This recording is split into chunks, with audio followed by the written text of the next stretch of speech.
Ihanda na po natin ang ating mga sarili para sa pinaka-sentro ng gawain ng Panginoon sa atin pong kalagitnaan, ang atin pong hindi lamang lingguhan, hindi lamang araw-araw, manapay lingguhan na pagbubulay ng kanyang salita, pagkain ng ating mga espiritu, kalakasan ng atin pong mga buhay.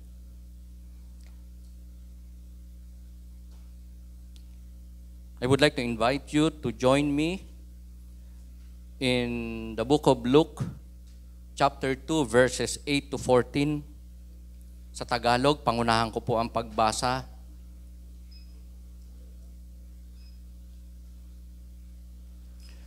Ganito po ang nakasulat. Kabanatang 2, Aklat ni Lucas, talatang 8. Ang segment title po nito, ang mga pastol at ang mga anghel. Kung naroon na po kayo, basahin po natin ang salita ng Diyos. Doon ay may mga pastol na nasa parang at nagbabantay ng kanilang mga tupa ng gabing iyon. At tumayo sa harapan nilang isang anghel ng Panginoon at nagliwanag sa kapaligiran nila ang kaluwalhatian ng Panginoon. Ganon na lamang kanilang pagkatakot. Ngunit sinabi sa kanila ng anghel, huwag kayong matakot. Ako'y may dalang magandang balita para sa inyo na magdudulot ng malaking kagalakan sa lahat ng tao. Isinilang sa inyo ngayon sa bayan ni David ang tagapagligtas, ang Kristong Panginoon. Ito ang inyong palatandaan. Matatagpuan ninyo ang isang sanggol na nababalot ng lampin at nakahiga sa isang sabsaban. Biglang lumitaw kasama ng anghel ang isang malaking hukbo ng mga anghel sa kalangitan. Sila'y nagpupuri sa Diyos at umaawit, papuri sa Diyos sa kaitaasan at sa lupa ay kapayapaan sa mga taong kinalulugdan niya. Nang makaalis na ang mga anghel pabalik sa langit, ang mga pastol ay nag-usap-usap. Tayo na sa Bethlehem. Tignan natin ang pangyayaring ito na ibinalita sa atin ng Panginoon. Nagmamadali silang pumunta roon at natagpuan nila sina Maria at Jose at naroon ang sanggol na nakahiga sa sabsaban. Nang makita ng mga pastol ang sanggol, isinalaysay nila ang sinabi ng anghel tungkol dito. Namangha ang lahat ng nakarinig sa sinabi ng mga pastol. Tinandaan ni Maria ang bagay na ito at ito'y kanyang pinagbulay-bulayan. Umalis ang mga pastol na nagpupuri sa Diyos, nagpahayag ng kanyang kadakilaan dahil sa lahat ng narinig nila at nakita, ayon sa sinabi sa kanila ng anghel. Ito po ang mapagpalang salita ng ating Panginoon. Sa atin pong passage na binasa, ay hango po ang ating text journal theme for this month of December, which is about Smart Christmas. So, thankful tayo dito dahil on this month of December ay muli ating masasariwa ang naging dakilang sakripisyo ng Panginoon, yung kanyang pagparito, kapanganakan, more so, ang napakadakilang layunin ng kanyang pagparito at kapanganakan, walang iba kundi ang kaligtasan ng mga makasalanan. So, the topic that I'll be sharing with you today ay pinamagatan ko po na Great Servants Messages. Hindi lamang mga dakilang lingkod ng Diyos ang makikita natin sa ating passage as well as yung kanila pong mga great messages. Na ang una, mga kapatid, ay walang iba kundi ang mga pastol, the shepherds, na merong naging magandang mensahe, hatid na aral, turo, hindi lang sa kanilang kapanahunan, mga sarili, pamilya, buhay, man din sa bawat isa po sa atin in this modern time. Bakit? Because, ang sabi po, if I may read again sa English naman, it says there, and there were shepherds living out in the fields nearby, keeping watch over their flocks at night. So, dyan po ay makikita natin ang presensya ng mga pastol, literal pong mga pastol, tagapag-alaga ng mga tupa sa bukid, sa farm. At sila po, mga kapatid, ay notable sa katangiang responsable. Sila po ay tunay na matyaga, hindi lang sa kanilang mga trabaho na sobrang hirap, man din ay ang maging accountable at responsible sa mga tupa na kanila pong inaalagaan, sa kawan na kanilang inaalagaan. Somehow pag-aari po nila.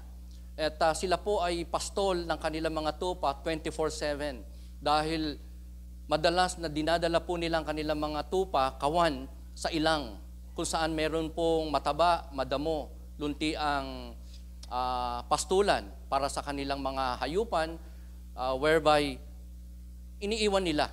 Hindi lang days, kundi weeks, and there are times, months, several months na sila ay wala sa piling ng kanilang pamilya, sila ay naroon sa ilang, exposed sa init, lamig, sa mababangis na hayop, sa mga tulisan, pero sila po ay matyaga sa kanilang profession na to, sa kanilang pamamahalang ito, sa mga kawan nila, at sila po ay makikita nating so responsible na mga shepherds.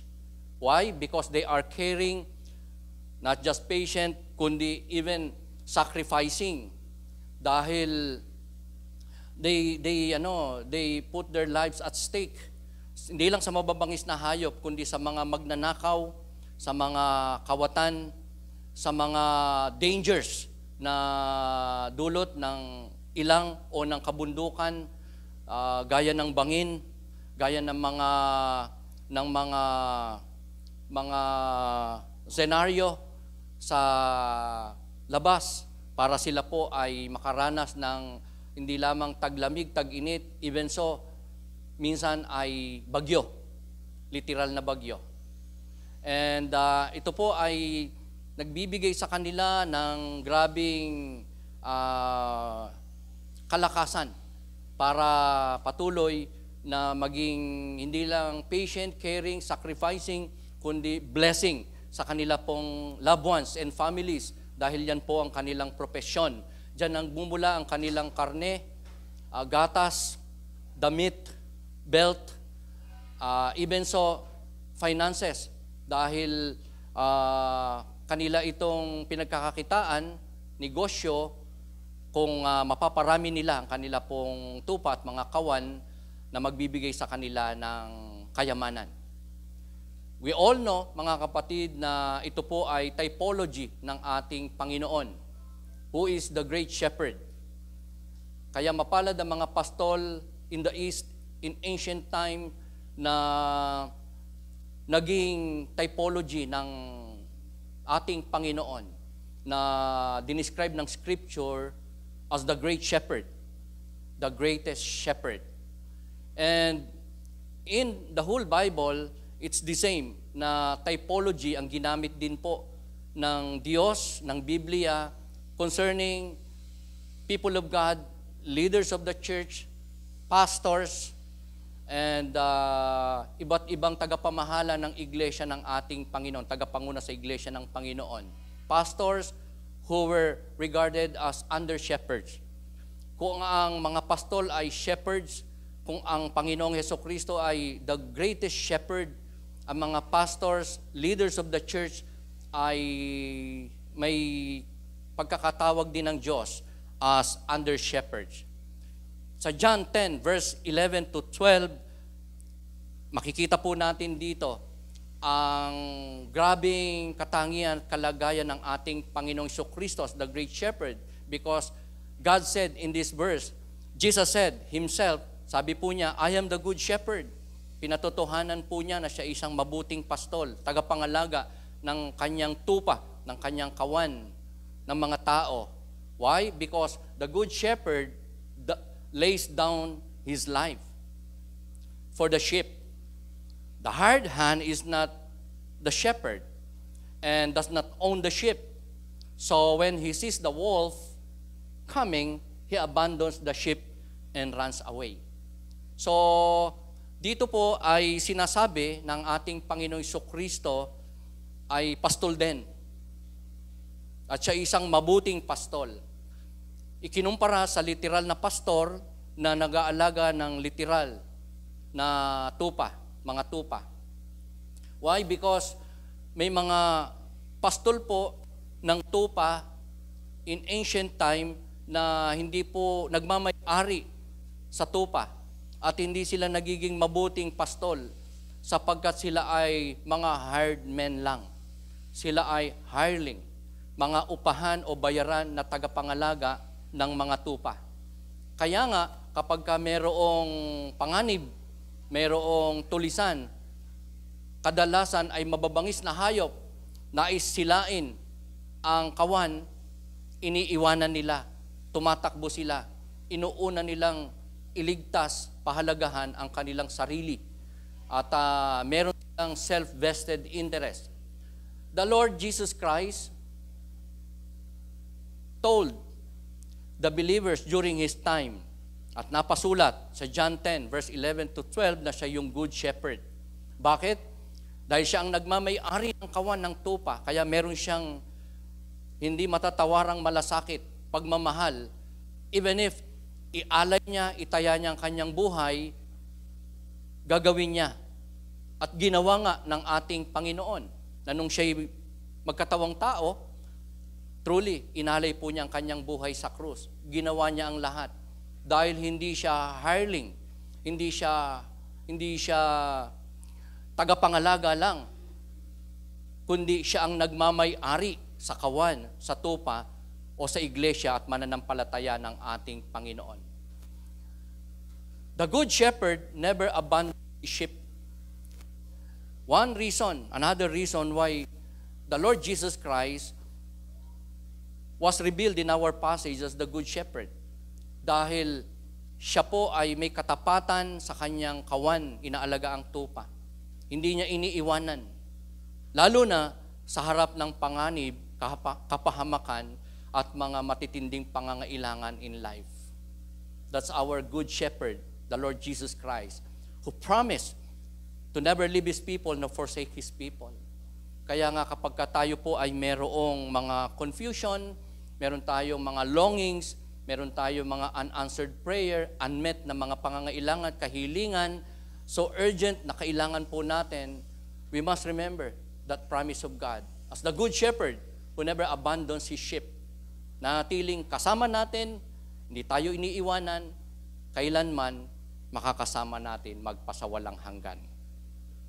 Ang pangalawa po na great servant na makikita natin sa ating passage aside from the shepherds ay ang anghel. Ang anghel na sinabi po ni Dr. Luke sa verse 9 to 12. If I may read again sa English, ganito naman ang sabi. An angel of the Lord appeared to them. Si Gabriel po yan. And the glory of the Lord shone around them, and they were terrified. But the angel said to them, do not be afraid. I bring you good news that will cause great joy for all the people today. Today in the town of David, a Savior has been born to you. He is the Messiah, Lord. This will be a sign to you. You will find a baby wrapped in cloths, lying in a manger. So, isang anghel po ang nagpakita sa mga pastol on that night. At ang mga anghel na to ay tinawag nating great servant. Bakit?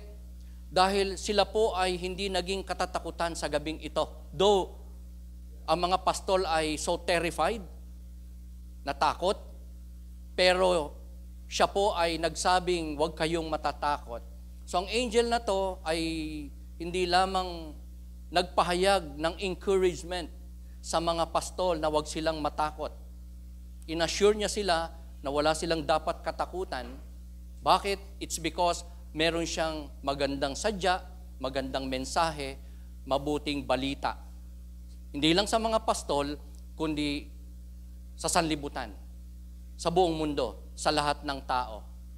The good news ay isang dakilang kagalakan para sa mga tao. Sa mga taong especially kikilala sa Diyos. Mananampalataya sa ipinangako ng Old Testament scripture, prophets, patriarchs na pagparito at kapanganakan ng Mesiyas, ng Savior. Walang iba kundi ang ating Panginoong Jesucristo. The sign na sinabi ng angel sa mga shepherds, matatagpuan niyo ang isang bagong silang na sanggol, nababalot ng lampin o ng tela. So cloth yung sinabi, so parang hindi siya lampin. Kasi ang lampin, specifically made for babies in our time, But in their time, hindi naman ito talaga baka priority, at saka biglaan po ito, at wala sa tamang lugar at sitwasyon ang kapanganakan ng Panginoon. So we believe ito ay ordinaryong tela lang, ibinalot sa kanya, pati ang pinaglagyan sa kanya ay hindi crib, hindi po kuna, hindi po magandang higaan, kundi manger. Ang ibig sabihin ng manger ay sabsaban. Scholars tells us na ang lugar na to ay parang kural ng mga hayop dahil puno ang mga hotel, ang mga bahay panuluyan sa kanilang paligid during that time. At emergency, kailangan ng mga anak na ni Mary. Walang ibang pwedeng pagdausan ng kanyang panganganak kundi ang isang pasabsaban. Kasama ang mga hayop na nakatira doon, nanginginain doon. Kaya para bang yung sinasabi na ang pinaglagyan kay Christ ay yung kung saan kumakain yung mga hayop na nakatira sa pasabsaban na yan. Na parang maliit na box na may mga dayami, pagkain ng mga hayop, at doon pansamantala inilapag ang ating Panginoon Jesucristo. Can you imagine the humility na pinili ng ating Panginoon as an example to all people such as you and me nung siya ay pumarito? Isang Diyos na nasa langit, maringal, indescribable ang kanyang kalagayan doon at mga kapurihang kaluwalhati at karangalang tinatanggap o daladala o angkin-angkin. Pinaglilingkuran ng multitudes of angels in heaven. Walang pangangailangan anuman at ay nasa Kanya.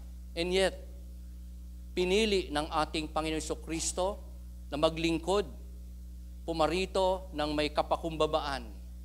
At sa Kanyang pagsilang pa lang ay pinakita na Niya ang Kanyang kadakilaan. Kapanganakan na incomparable sa mga later generation, especially in our time, na ang panganganak ay painless na, di po ba? Kasi may cesarean section na. Malayo pa ang kapanganakan ng baby, kumpleto na sa gamit. Amen, di ba? Talagang hindi lang mga damit, lampin, diapers, pati mga laruan pa nga, meron na rin. Di po ba? So blessed na klase ng kapanganakan at pagkakaroon ng anak dahil napaghahandaan, komportable. Pero si Lord, di ba? Sa isang paraang talagang napakahirap, napakababa, walang doktor, walang anesthesia, walang gamit na nakahanda na para sa baby, ang magulang, at yung facility ay hindi nga bahay kundi sabsaban, kural ng mga hayop, walang anumang gamit. Kaya nga, tayo po ay thankful, hindi lang sa example na to ng ating more so sa kanyang pagparito bilang Diyos, nagkatawang tao, pagkakatawang tao na matagal nang inihula ng scripture ng mga propeta in the past. In the time of Isaiah, mga kapatid, ginamit siya ng Diyos para ipahayag ang pagparito ng Diyos bilang Mesiyas, tagapagligtas, Savior ng makasalanan. Tutubos sa mga tao, parang mga tao nagkasala sa Diyos, napahiwalay sa Diyos because of sin ay ma-reconcile with God. Magkaroon ng redemption sa kasalanan, maligtas ang kaluluwa sa impyerno sa pamamagitan ng pananampalataya sa promised Messiah, no other than the Lord Jesus Christ. Ang propesiyang ito, mga kapatid, ay naganap sa ating pong passage na ang gap between Isaiah and panahon na ipinanganak ang Panginoong Kristo ay nasa 700 to 800 years. Bagamat may katagalan bago naganap, but the Word of God came into reality. The promise of a Savior ang pinaka-importante na naganap sa kanila pong kalagitnaan, man din sa atin pong mga buhay, na ang ipinangakong solusyon, daan, at susi para ang tao ma-reconcile with God, mapatawad sa pagkakasala, maligtas ang kaluluwa by faith, through faith in the Lord Jesus Christ, not of works. Walang anumang sakripisyo ang pwedeng sumapat para ang tao ay maging karapat-dapat sa Diyos other than the life sacrifice ng ating Panginoon sa krus ay naganap. Dahil sinabi po ni Isaiah, therefore the Lord Himself will give you a sign, the virgin will conceive and give birth to a son and will call him Emmanuel. Nang ibig sabihin ng Emmanuel is God with us. Nasa ating piling ang Diyos. Kasama natin ang Diyos. Alam niyo po, kahit sa ating panahon, we could use this name ng ating Panginoong Jesucristo, Emmanuel. Kinakanta po natin yan. Kapag magpapaskong kagaya ngayon, na kung saan may mga Christmas song tayo na nagtataglay ng pangalang ito ng ating Panginoon. Emmanuel, which means God with us. Paano po natin nasabi that God is with us in this present and modern time? Because of the presence of the third separate and distinct person of God. Walang iba kundi ang banal na Espiritu Santo ng ating Panginoong Jesucristo. Remember, bago bumalik sa langit ang ating Panginoong Jesucristo, matapos siyang bumangon mula sa libingan, Jesus promised, paparoon ako sa Ama at susuguin ko naman sa inyo ang dakilang comforter. Walang iba kundi ang Holy Spirit. Since then, mga kapatid, whoever believes in the Lord Jesus Christ as His Lord and Savior, naglagak ng pananampalataya kay Kristo bilang Tagapagligtas, bumababa, tumatahan, kumakasi ang banal na Espiritu ng Panginoon sa kanyang puso at buhay. No wonder, nung tayo po ay manampalataya, hindi na tayo nakaramdam ng pag-iisa. Pakiramdam na natin, since then, may kasama tayo, and that is God.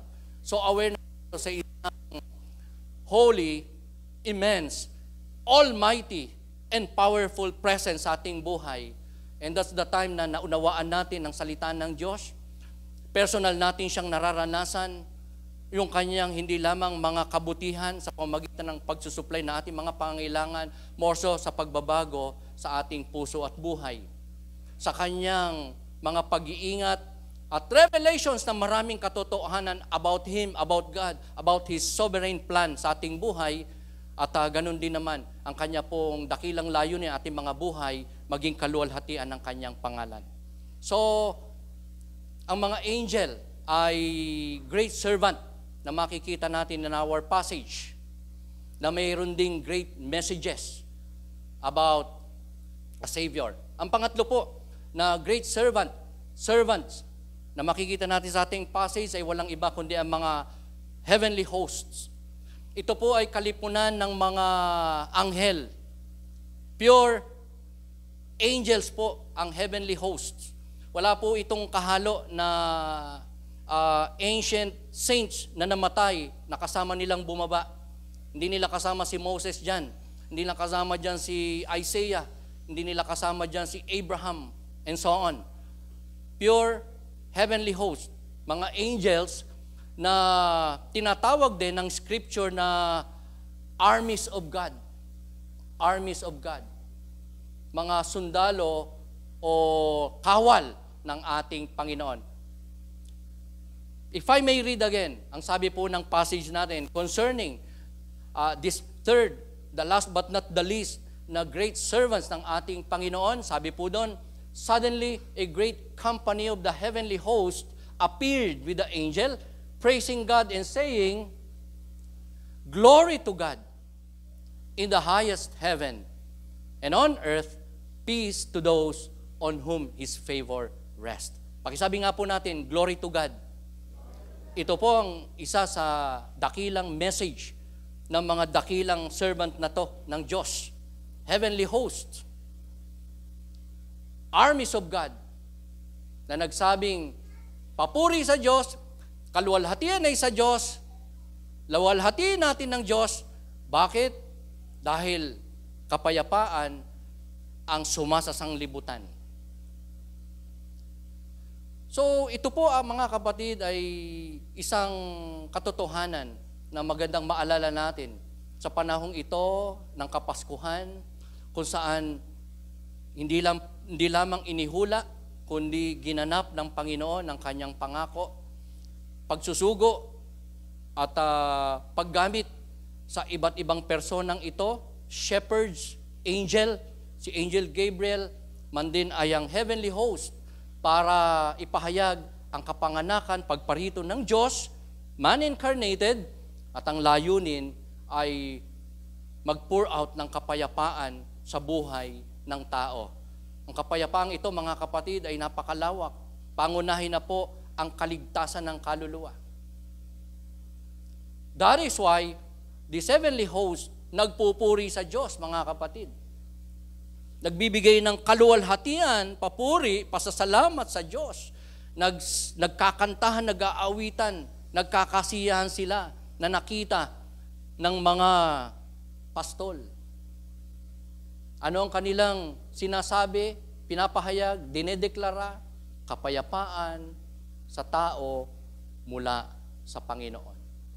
Pangunahin na, mga kapatid, ay kaligtasan ng kaluluwa, yung ang mga tao, makasalanan, makapanumbalik sa Diyos, makasumpong ng kapatawaran, mapagpala ng Diyos hindi lamang physically sa kanyang iba't ibang pangangailangan in life, isa na ay ang kalusugan, manapa ay ang spiritual health na i-restore, ipo-pour out ng Diyos sa kanyang pagparito, soundness, yung pagiging nasa tamang pag-iisip, katinuan ng tao before God and man, pagkakaroon ng magandang character, traits, attributes ang tao before God and man, at completion.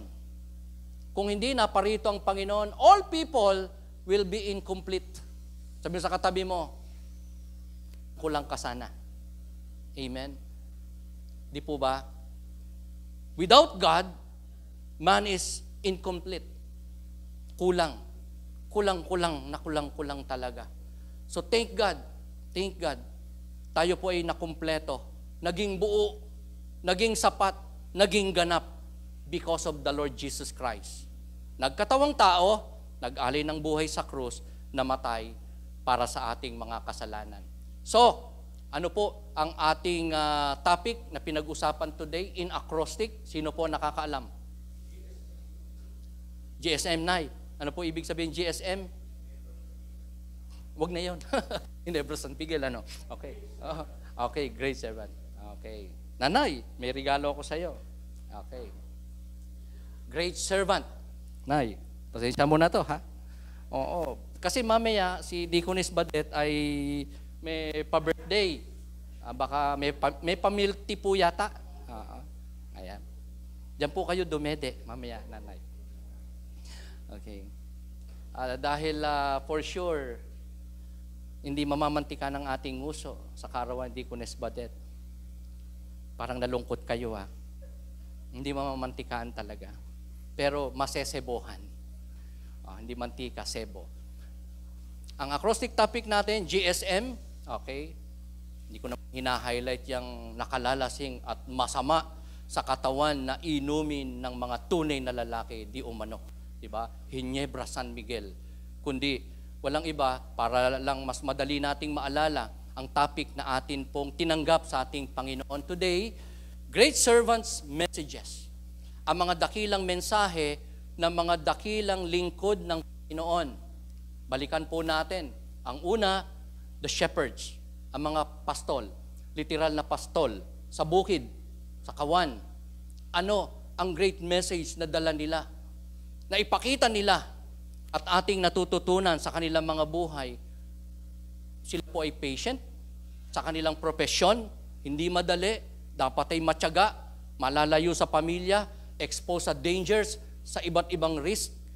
Pero matyaga, mapagtiis sila para sa mahal sa buhay, hindi lang responsable para sa sarili, sa pamilya, sa bayan, sa community, more so sa Panginoon. Dahil sila po sa ating passage ay pinagpahayagan ng Diyos ng good news, great message. Savior ng tagapagligtas. At sila ay naging responsable sa mensaheng ito, sa good news na ito, dahil sila po ay tumalima sa sabi ng angel na may ipapanganak na tagapagligtas sa Bethlehem, nababalot ng tela. Makikita nyo sa isang pasabsaban. Sila po'y iniwan nila ang kanilang kawan, mga kapatid. Immediately. Look at that. Parang ikaw halimbawa ay, let's say, may isang negosyo, pwesto. Biglang iniwan mo, kara-kara wala kang tinagubilinan, o inahabilin mo lang kung kani-kanino lang, wala kang kasiguruhan kung mababantayan, maiingatan, hindi malulugi, hindi mananakaw. Para hanapin ang ipinanganak na tagapagligtas. Hinanap nila at nasumpungan nga nila. At hindi nila yon sinarili. Ang mabuting balita na yon ng anghel na ipinanganak ang pinangakong tagapagligtas ay kanila pong ipinagsabi, ipinamalita, ichinismis. In our passage, ang sabi po, maraming tao ang na-bless, napagpala, at naniwala sa ipinanganak na tagapagligtas. So, the shepherds, hindi lang naging patient, kundi responsable. Tingnan natin ating mga katabi, mukha bang responsible? Kasi just like the shepherds, nahayag po sa atin ang mabuting balita, mga kapatid. Ang salita ng Diyos, hindi lang natin narinig, tumimo sa ating puso, isip. Baliktad yata. Isip, puso, pabaliktad pa rin. Okay. Isip at puso. Amen. Natimo sa ating puso, naunawaan natin. In fact, ginagamit nating prayer. But the question is, those good news ba? Naunawaan natin, nasa ating puso't buhay, nasa ating isipan, are we responsible enough na yan ay atin pong binabahagi sa iba, sa iba't ibang kapamaraan? Just like the shepherd, naging responsible enough po sila.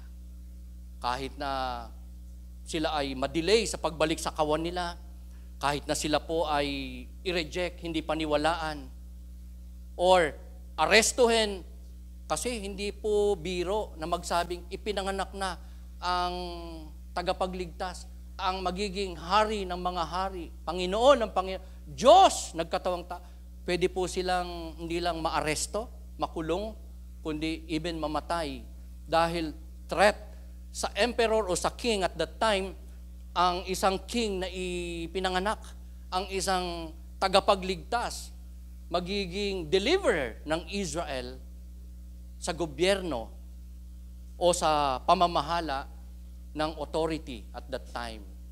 But naging responsable po sila. Naging accountable po sila. Number 2, na great servant na nakita po natin sa ating passage ay yung angel. One single angel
nagmula sa inyo.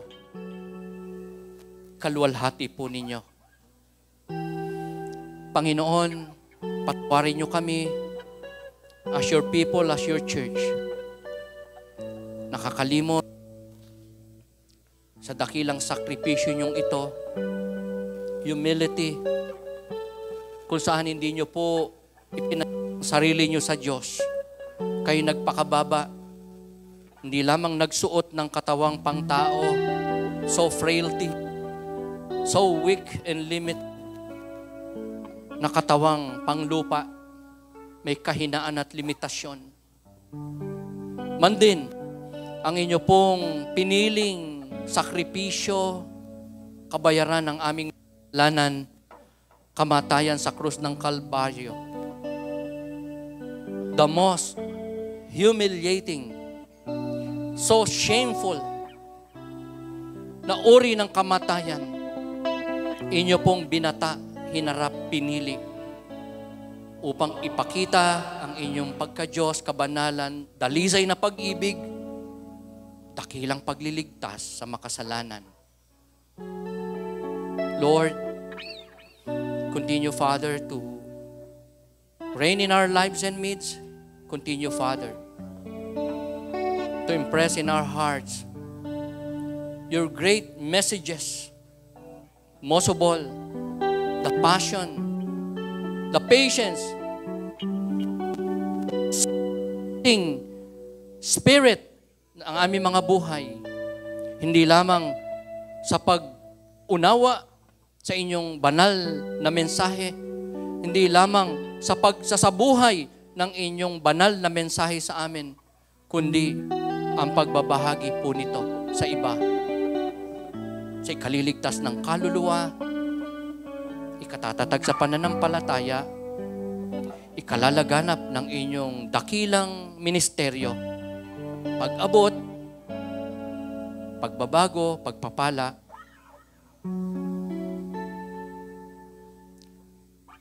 pagbibigay ng completion and perfection sa inyong mga pinili, sa inyong mga anak. Panginoon, I intercede in behalf of these people of yours to make our lives